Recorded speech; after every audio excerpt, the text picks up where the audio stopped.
Hello, everybody. Welcome to the Pastoral Thoughts Podcast. This is your host, Jack Young. And today we have my father, Pastor Tim Young, and he is with us. We're going to be talking about New York Baptist for Biblical Values. We've got an exciting upcoming rally here at our home church and also over in Buffalo. We're going to tell you about that and just some other information regarding Dad's ministry and how he's working and helping churches. So welcome to the podcast, Dad. Well, it's good to be here. Thank you for the opportunity to talk about New York Baptist for Biblical Values. So tell us a little bit about this ministry. Well, by history, I would go back into the 1980s where I actually got involved in following somewhat the politics in New York State. There was an organization back then that I became familiar with, was on the board, traveled to Albany oftentimes and so forth, and realized that it was important for us not to leave our pulpits or leave our ministries, but to actually certainly be involved with the politics of our society because we have that privilege as citizens in this country. I can remember back in the 80s and early 90s, we'd have upwards to 2,000 people in Albany, and probably 90% plus were Baptists from Baptist churches that would go there and invite their legislators to come in for a meal or certainly go and visit them in their office. And sometimes even from our district, we'd have 30 or 40 people that would go in and see their representative once a year. I came back to New York in 2006, and by 2015, I realized something needed to be done among the Baptists, and not in the sense of dismissing what Baptists were doing, but realizing a ministry that needs to be helpful to Baptists and Baptist churches to understand the great privilege and opportunity we have in our country and maybe how to actually exercise that. So New York Baptist for Biblical Values was really taken from an organization in Iowa, a dear friend, Brad Cranston, who started and pastored a church for many years. He started the Iowa Baptist for Biblical Values. And in hearing his ministry and what he was doing, he had a situation where the Capitol was available to all the pastors to go down. The legislators did not have offices. The only desk they had was in the chamber. So oftentimes pastors would catch their legislator coming out of chamber to talk with them, where in New York they have offices, they have secretaries and people that kind of run interference for the legislators. And so it's a matter of appointment and so forth. And sometimes that can be difficult. So New York Baptist for Biblical Values was kind of patterned after that, but only to the extent where we actually get involved with our legislator in the district, not only the pastor, but also the person in the pew. And it's based off of what happened to Brother Cranston down in Washington, D.C., where he went into his United States Senator. There's only 2 for every state in the U.S. Senate. And he went in there to have an appointment with his senator, Senator Grassley. While he was waiting to go into his appointment into the senator's office, there was a young man answering the phone, and he would say, "Thank you for calling Senator Grassley's office. This is," whoever it was, "thank you for calling. How may I help you?" And through the course of the conversation, the person, the intern, whoever, would say, "Well, I'll be sure to let the senator know." And his responsibility was to write down what the phone call was about. In the course of those phone conversations, there was a lull, and so Brother Cranston asked him, he said, how many phone calls would the senator have to get from Iowa concerning any particular matter going on in Iowa in order for the senator to know about it and to give thought to it? He thought it'd be thousands because he represents a whole state, and at the conclusion, as the man thought about it, he said, 6 or 7 phone calls. He said, now I won't get it on the center of the radar, but it'll put it on the radar. And from that concept, I realized that if we could get the constituents that live within a state senator's or a state assemblyman's district to call them when certain bills come before them and called and encouraged them to vote one way or the other concerning the bill, it's going to have more effect than after the bill is passed to ever get it rescinded. Undo it. It never happens. So that's kind of how it was formulated. In 2015, we started it. While I was pastoring, it obviously did not avail me the amount of time that I have presently to give time to it. And so the concept is this, is really so that not just the pastors, but also the people in the pews can make contact with their representatives.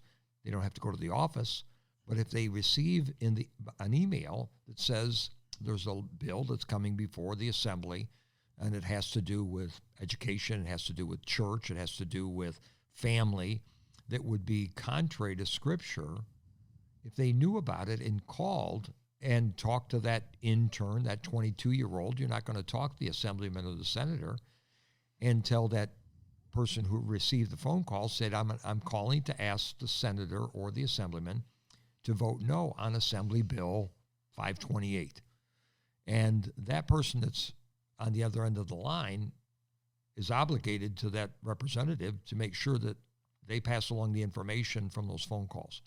Well, if six or seven in a United States senator's office causes that senator at least be knowledgeable about the matter, can you imagine what 25 or 50 in an assembly district or a senatorial district in New York State would have an effect? Mm-hmm. And I'll just say it this way.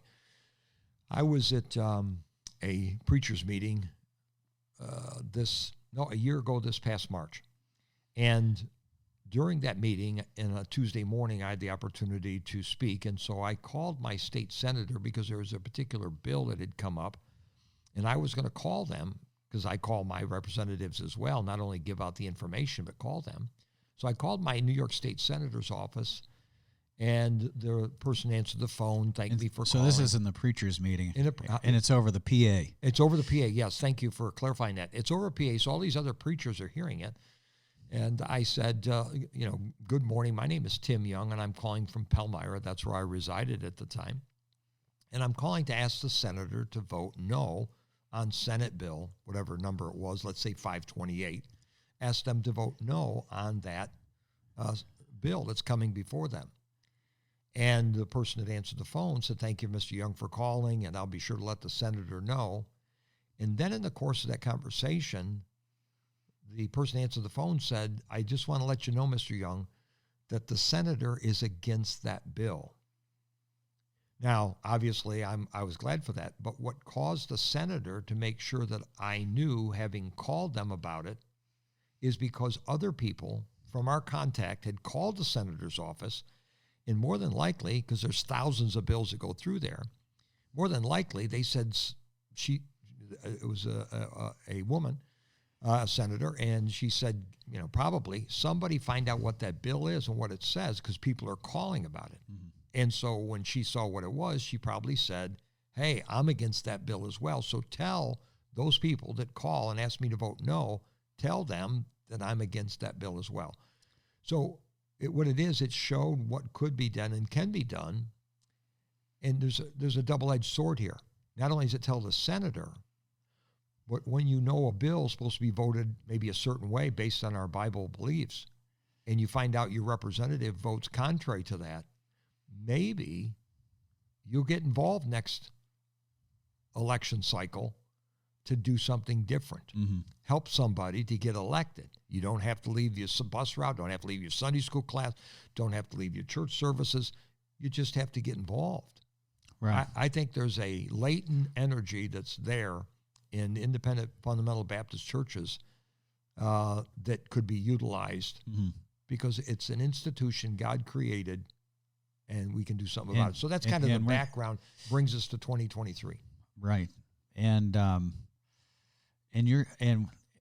what making a phone call to your state senator or your state assembly person or even your U.S. Senate or U.S. Congress person is just taking a matter of a couple minutes. You're going to be talking to, like, if I grew up going to, New Yorkers for Constitutional Freedom, mm-hmm. There. And we would pack out Mike Nozzolio's office, Senator Mike Nozzolio. And then who was Assemblyman Bob Oakes, right? Bob Oakes was, prior to that. And just packing out their office, and here's a bunch of their constituents there in their office, and we're in a kind, gentle manner, saying, here's our position on these issues. And then your elected representative, they're there to represent the people, their constituency. So every person who is there represents many other people who hold to that same belief. And calling your represented official's office, you're just talking to an intern. And we've been up to Washington, D.C., you and I, we've been up there. You've been up way more than I have, but I've been up there probably a half a dozen times into our senator's office, into our congressman's office, and, Capitol Hill there in Washington, D.C., and then also here in Albany in the state of New York is really, there's a bunch of interns, young people, new college graduates, a bunch of kids really are doing a lot of the groundwork there for the representative. And there is that vacuum up there at your own state house or in Washington, D.C., where there's an opportunity for Christians to influence their elected official. Right. And so it's really interesting to see. I'm so thankful for the people that God has put in my life to show me how easy it is to connect with your elected officials. And our state assemblyman, our U.S. assemblyman, Joe Morelli, I saw him at I've been in his office before. We were at a parade on July 4th. The parade happened to stop because there was a train crossing the parade. We're down at Fairport, and Joe Morelli was in that parade. He was went out there, and I talked to him and gave him one of our church tracts and told him to stop in sometime for a service where, your constituents and everything. Now, he's a Democrat, but I've been in his office. I've talked to him, and he knows that I exist, and he knows that people in his area that he represents believe a certain way. Mm-hmm. And so there is some influence there. And then also there is, he is going to try to the best of his ability within the parameters of his party, right, to accommodate his constituents. Right. And so there's that vacuum there, and we need to be influencing there on the right. Hill. Now, what our New York Baptist for Biblical Values sticks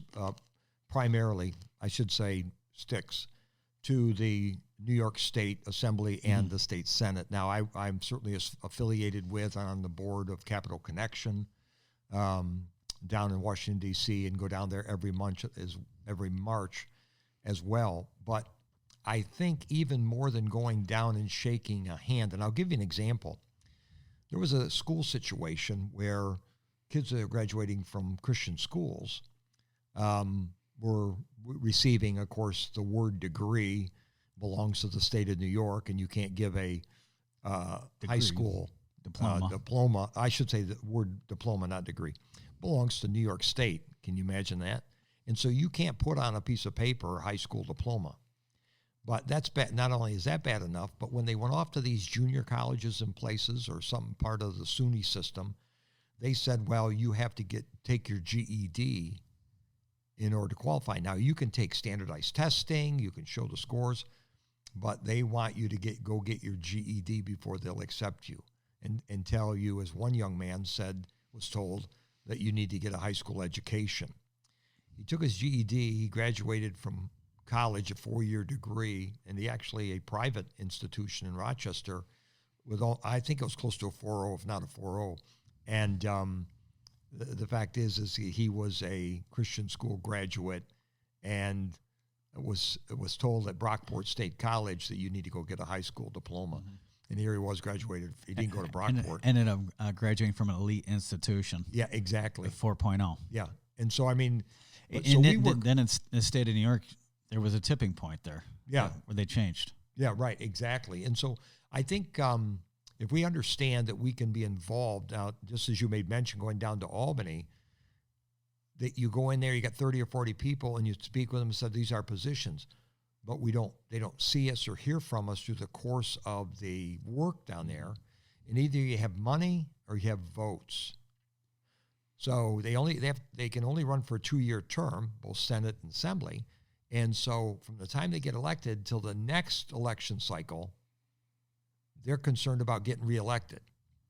So if 50 people call during the course of the legislative sessions, which is January to June, they get 50 people calling their office and asking them on maybe 10 different bills over the course of those months.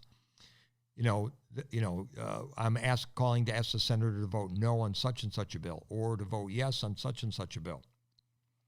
And whether you got a liberal representative or a conservative one, if they know people are out there calling, they represent, just like that 6 or 7 in Iowa, get a United States senator's attention, because he knows that represents so many more, thousands, maybe tens of thousands more in that state.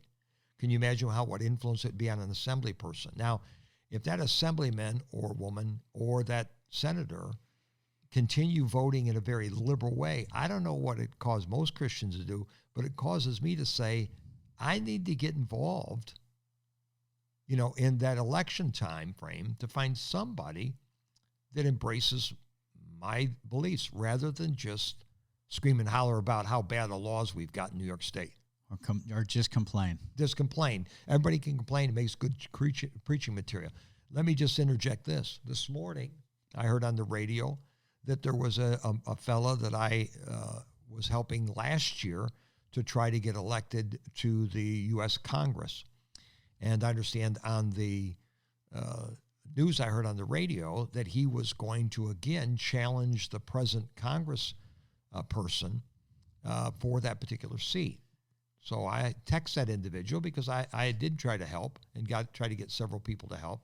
And he actually did an amazing job with very little money and just a lot of groundwork. And there's a real possibility he could unseat a sitting congressperson who really hasn't always embraced what we would hold to be true.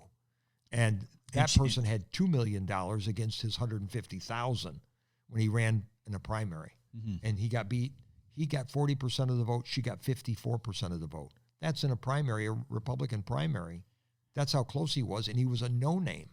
Mm-hmm. He came out of nowhere. If more Christians might have got involved, it could have knocked it over. But hopefully next time. And at the same time, this gal that you're talking about, we won't mention her name, but she moved to this district, correct? After the redistrict? She's from she still resides in, I should say this, she was a representative, a congressperson from another district. And because this is a conservative district that we were talking about, she ran for this district. And now she holds to a more conservative position than she ever did before, correct? Yes, she realized. And so that is true of most politicians. Again, not to say that all politicians are nothing more than they have no soul and they have no convictions, but most of them represent their constituency. So whatever their constituency believes, or they think their constituency believes, they will adopt those beliefs as well. Because they want to be reelected. So, yes, exactly. So, like in 2008, Barack Obama and Hillary Clinton looked in camera and said that marriage is between a man and a biological man and a biological female. Well, they don't believe that today, but they believe that the American people believed that back in 2008. So that was also their personal belief. They said what they would do. So there is a vacuum of influence in these offices. So it's important that the people of God are connected to the people of government. So you're connecting the salt and the light to the people that are in influence in the halls of power in the state of New York.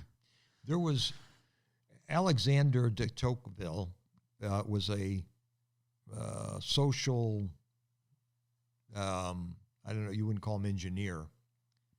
But basically in 1831, he came to the United States. Now, he had grown up under the Enlightened Age, the Age of Reason in France, which became atheistic. Man is the answer to everything. He came to America in 1831 to discover we would say the greatness of America. And it goes on, and oftentimes he's quoted. He went to the centers of commerce and different places, and then the conclusion was it wasn't until he came to the churches of America and they were flamed with fire that he understood the greatness of America. Now, with him, but most people don't know, there was a fellow by the name of Beaumont, Gustave Beaumont, who was a historian. He was of the same, grew up in the same environment. They came over together. In his conclusion as he traveled across America, he basically said that the government of America is not atheistic. And then he said that in order to obey God, in America, in order to obey God, you have to be a good citizen. Mm-hmm. Well, what is a citizen? But somebody is actively involved in the government that God has given us. So, it's an amazing statement to realize doing God's will. Right. So as Christians, we have a duty and an obligation to the three institutions which God has created, the home, the church, and that also includes government. Mm-hmm. Yes, absolutely. So New York Baptist for Biblical Values goes beyond what many ministries do. Many ministries are just informational channels where you get information, but they don't. It's like learning theory and no practicality. Right. What I saw differently was we not only got to inform people what's wrong, but how to help make it right. How to act. And how to act upon that.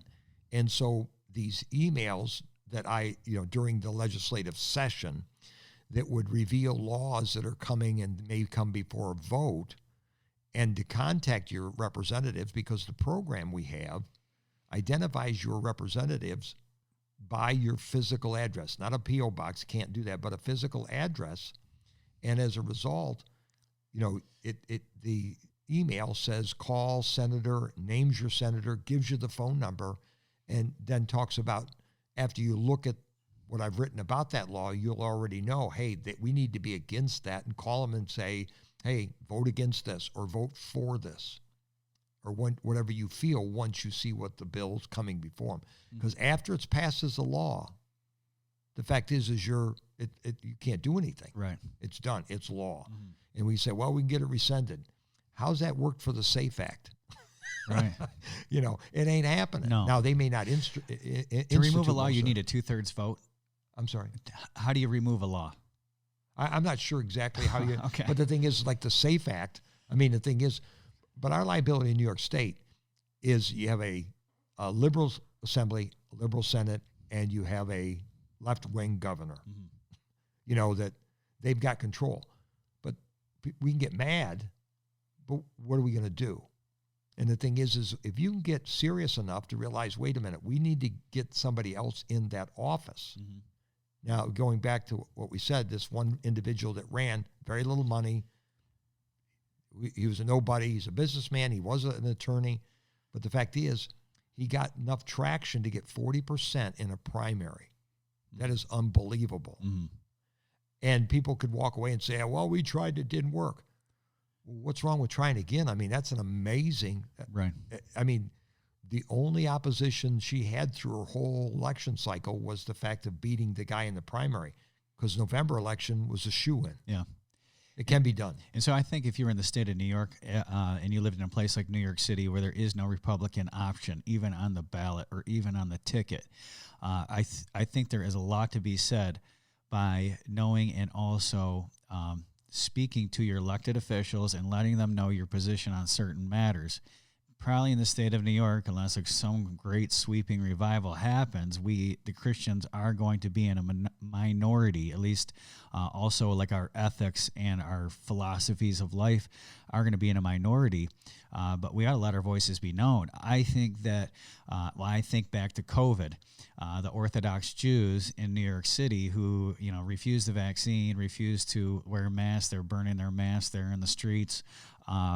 Orthodox Jews were still protected by a lot of very liberal politicians as a select minority, and their beliefs were respected.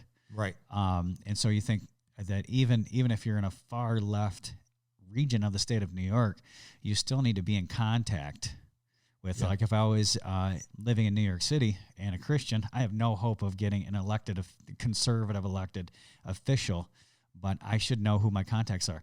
Tony Saxon was in here earlier today, and he's talking about this outreach ministry that he's doing in the city, and he's got favor really with the mayor and with the different people, and it's called Gladiators Ministry. And he says, I'm going to have a meeting with the mayor and things.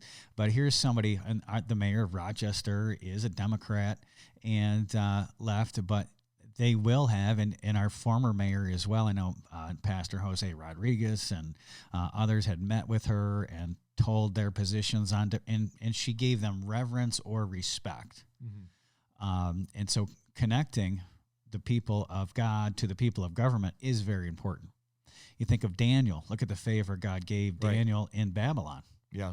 He was in a vast minority, but the king or the emperor respected Daniel, respected his position, and called him in when things really got tough. I think there's a couple things. One is you feel like the opposition is so formidable that you can't do anything about, but you can do something. Mm-hmm. First of all, at least everybody knows where you stand. And you don't have to be unkind, mean-spirited, or anything. But if you have a liberal and you realize that they're just, patronizing you, maybe it'll cause you, and this is where half loaf, where people won't settle for it, you can move to a closer conservative Democrat, mm-hmm. right? Than a liberal Democrat. Well, that's what you'd have to do if you're living in the city or something. Push come to shove, yeah, you move even farther to the right. But when we just say it doesn't make any difference, you never can tell. First of all, they need to be saved. Mm-hmm. Secondly, they need to know there are people in the kingdom mm-hmm. that still have a reverence for God, and our country mm-hmm. was established. It's not preaching at them, getting on a soapbox. No. It's going in there and not certainly be ashamed of anything we stand for. But we hold to the family, we hold to church, we hold to the Bible. And that's our, mm-hmm. It's our beliefs, and here they are, and you're speaking the truth in love to your elected officials. And one of the things that's always amazed me is that people in government, they reverence authority. And, if you ask them, and you and I, we've been in AOC's office in New York City.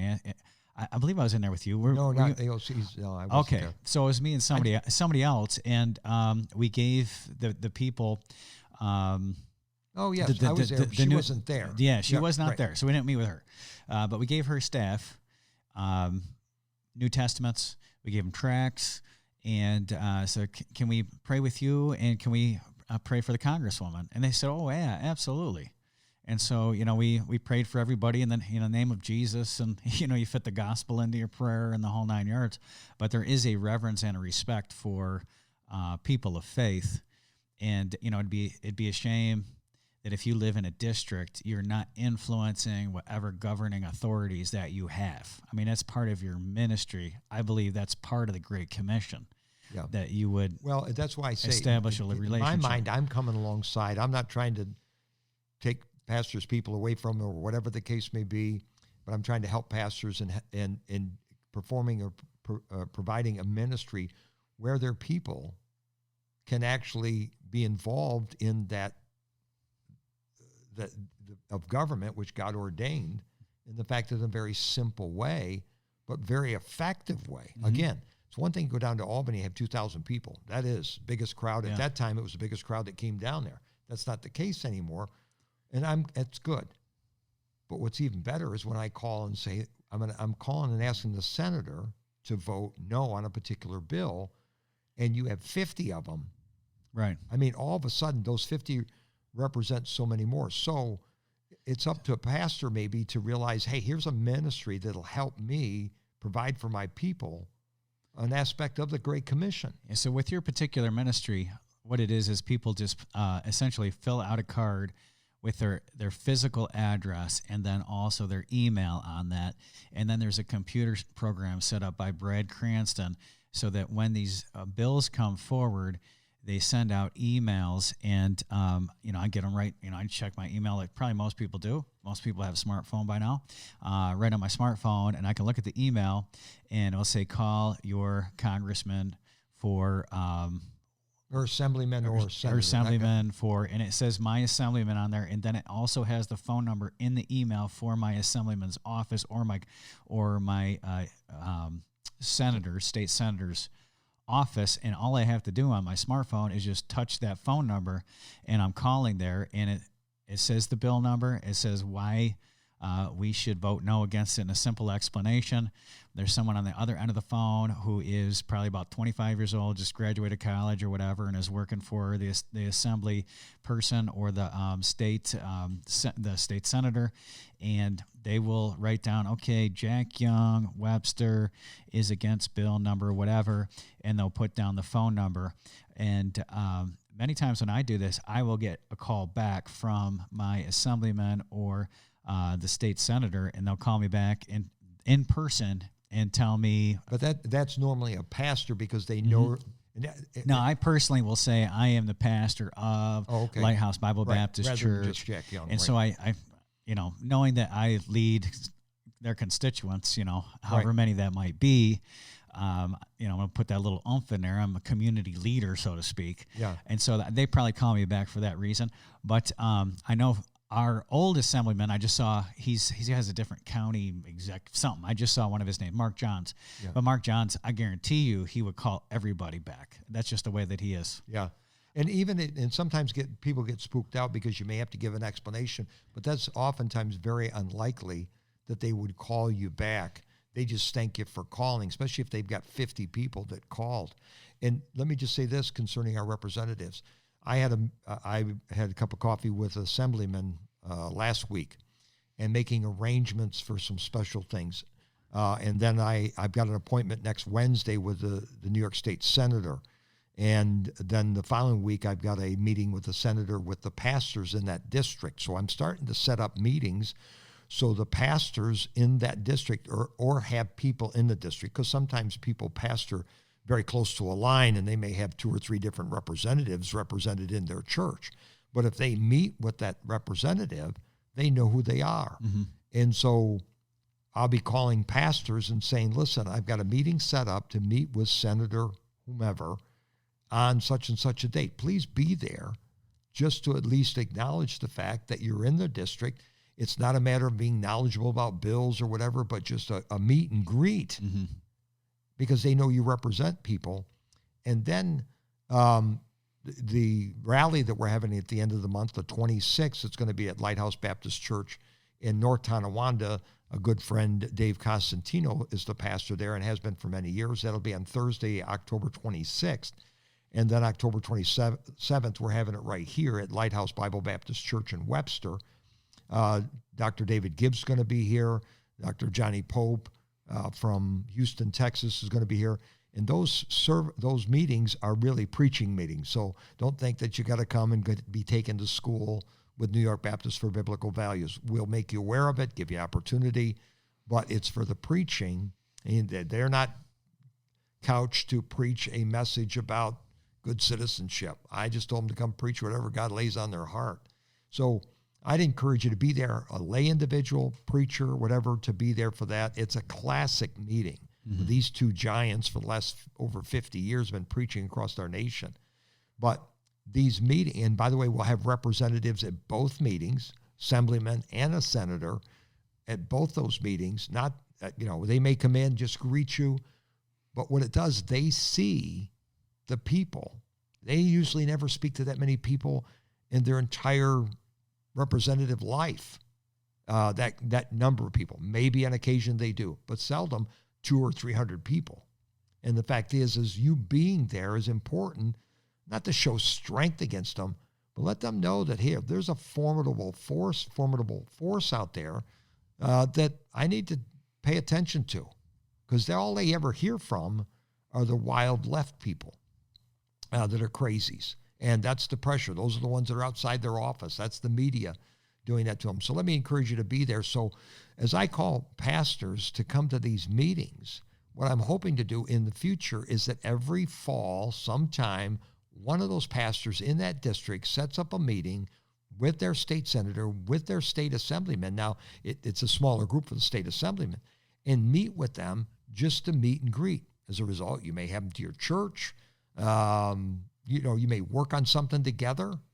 It's amazing the relationship you can develop. And I know some amazing testimonies across New York State of pastors who have done that. And it's well well worth it. So let me encourage you to do that. But the first thing is, Pastor, it may be a matter, I know you might try to explain it to your flock, maybe a little difficult, but if you'll have me in, I'd love offering because it does cost, this ministry costs something. But if you couldn't do that, if you just let me come in, take 15 minutes or give me a service. It's not just, I'll preach the gospel, but to get your people and show them. My mother will be 102 next month. She lives by herself. She's on Facebook. She's in good shape. I'm still afraid of her. Mm-hmm. But she calls when I send out one of those emails. The first time she did it, she said, Tim, I called, and I don't remember if it was the senator's office or not, and she said, it didn't even take a minute. She said it was really easy. She's 102. And so everybody that votes, and by the way, even a teenager that has a little, wit about them can call and say, listen, I can't vote yet, but I'm going to be able to vote in a year or 2 years, and I'll have to live underneath these laws. I'm asking the senator or assemblyman to vote no on it. So it's not just information that I'm trying to get out, because there's ministries that do that, and they are well supported. But the fact is, what I'm trying to do is connect the dots so that we're actually doing something literally. So we have over 1,000 people that are on that mailing list. No reason we shouldn't have 5,000 in the next couple of years. If pastors, it's a command. We should be involved in that. And I would challenge pastors. We emphasize a lot on the home. We have guys come in and preach family conferences and talk on the home, and that is a God-given institution. We speak all the time on the importance of church attendance, supporting your local church, sending out missionaries to start churches in different realms of the world. But we also have a duty and an obligation in the Great Commission to influence government. And how often do we focus on that? And I think that it can be done effectively, not by just watching Fox News every night and ranting and raving on Sunday. And I'm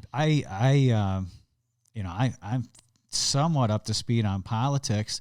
I don't preach on the government very much, but I mean, our church, we've been to Washington, D.C., we've been to Albany, but this idea of calling your assembly person or your state senator is something that can be done easily. It only takes a minute or two of time, and instead of having to sit around the cooler and complain about the stuff going on in government. All they want to know at those offices is what's your name, where you live, because they don't want somebody from out of state calling to change the law in New York.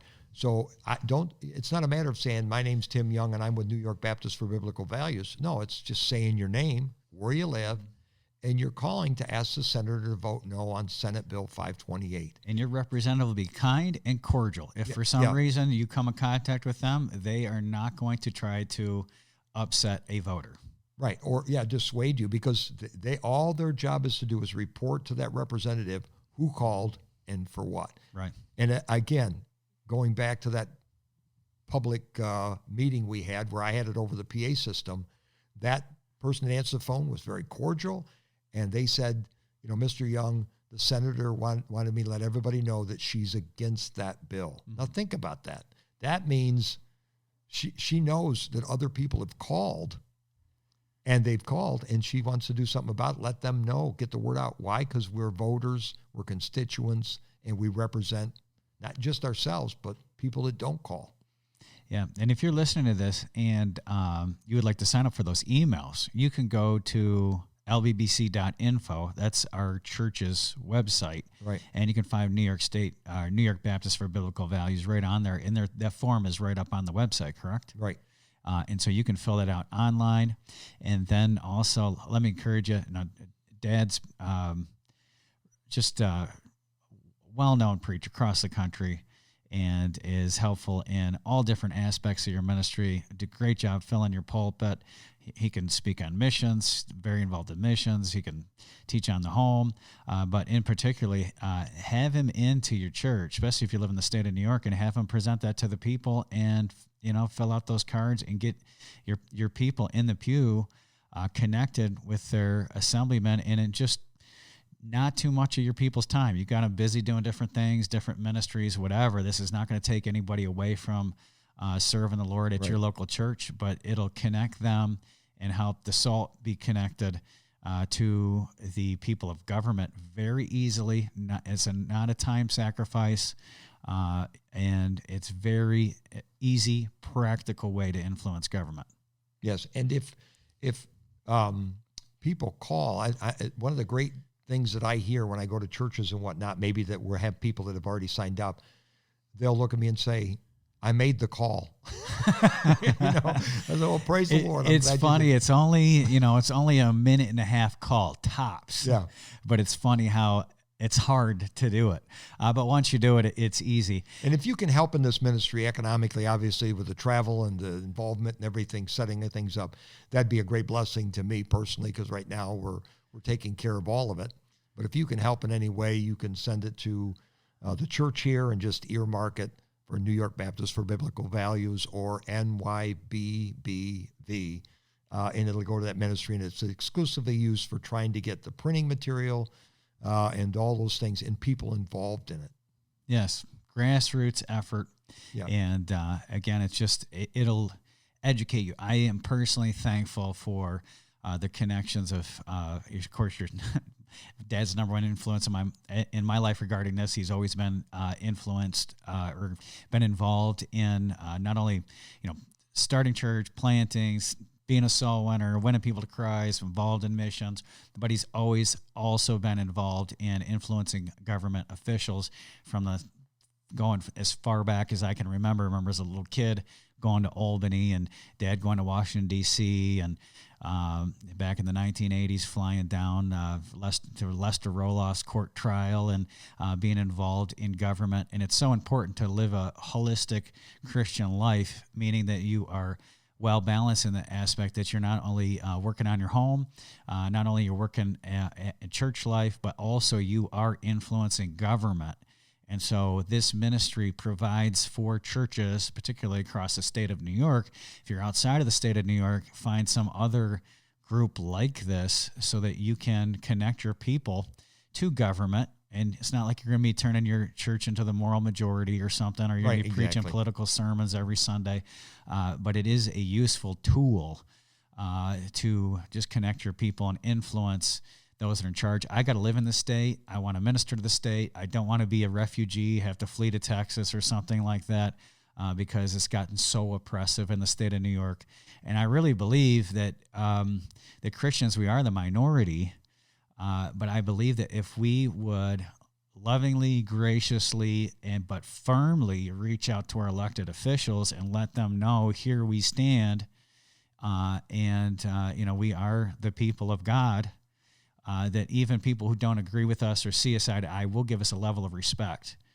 And just like that homeschool thing, here the state of New York has moved to the left, but at the same time has accommodated homeschoolers and also Christian schools in one area, and that's being able to give a diploma out. Yeah. Well, actually not called a diploma, but the idea is even the Christian schools. That's why I say guys like Tom Stiles that are doing work very mindful of that particular.